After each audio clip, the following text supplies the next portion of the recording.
Assassins has one player trying to kill the king, the other is trying to protect the king and get him to safety. Ares Games provided this in exchange for an honest review.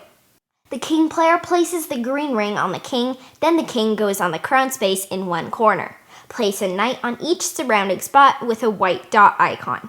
Their goal is to enter the castle in the opposite corner.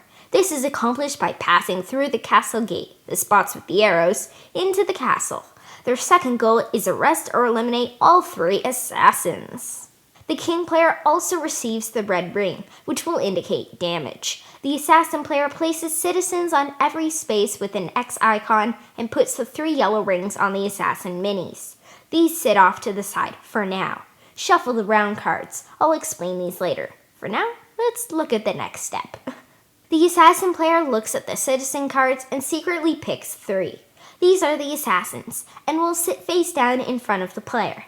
The rest can go back into the box. The assassin player may want to choose citizens near the king, far from him, or a mix, whatever fits their goal. The reference cards will show you movement rules for your side, including how to climb onto rooftops and jump down. The king player always acts before the assassin player. Knights will shove citizens backwards when entering a space with them, can eliminate assassins on the same level or below them, and can capture one citizen should the round card show the fetters, feet shackles, icon. As you can see, the citizen can move more freely when they reveal themselves to be the assassin, and must do so in order to kill a knight or the king, but then they're no longer safely hidden from view. These are the action cards. They show you how many action points each side has in a turn, and this deck acts as a timer because one card is revealed each turn. If the king hasn't made it inside the castle after the final card has been resolved, the assassin player wins. If it isn't already clear, the assassin player also wins if the king has been killed.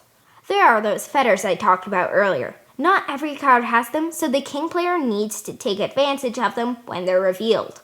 Reveal cards and use the action points to accomplish your side's goal. That's King and Assassins. You could play King and Assassins on a large square coffee table. You have the central board and the deck and draw pile.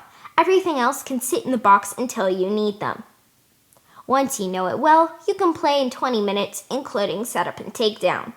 There's no reading in math, but lots of strategy and tactics. Do you send one group of knights to clear out the riffraff while the king and 1 or 2 guards stay close? Do you reveal yourself as the assassin early and cause mass panic? Or sacrifice citizens while you wait patiently in the shadows?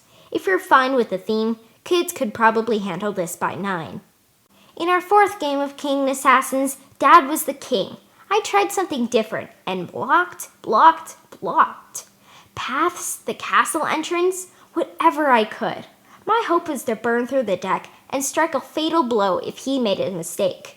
While his knights arrested one of my secret assassins, the other one being killed, the third revealed himself right when the king was at the castle gate. The king is dead. Long live the queen! King and Assassins is super thematic. The king is slow. He's stopping to wave to people and is old and weighed down by the tax money in his pockets. You need your team of knights to shove nosy citizens and keep him safe, no matter the cost. The minis are good and the art's fantastic. New players will probably ask, can I go through the bushes? I do wish the paths between those were a little more obvious. Speaking of the board, I love that there are 2 sides with a different layout and puzzle. I wish the big squares mean you could freely enter them, the small squares were only rooftops, and the safety of the castle was maybe a circle or something. Having them to be small squares as well had us asking at first, are we looking down on them from above? We weren't immediately sure which movement rules to follow. I can't talk about sides without talking about the asymmetry. It's a small thing, but I really like the different movement rules. Knights can shove and arrest, citizens move fewer spaces, but you have loads of them. The assassins change things even further. Oh, and don't forget about each side's goals. The reference cards are great for keeping everything straight. This game has a super quick pace, and if someone feels like slowing it by moving a piece back and forth to drag things out, well, the deck timer is going to cost them the win. That was a clever design. On the other hand, if people have analysis paralysis, the actual game length could take forever. AP is when people freeze when they need to make decisions.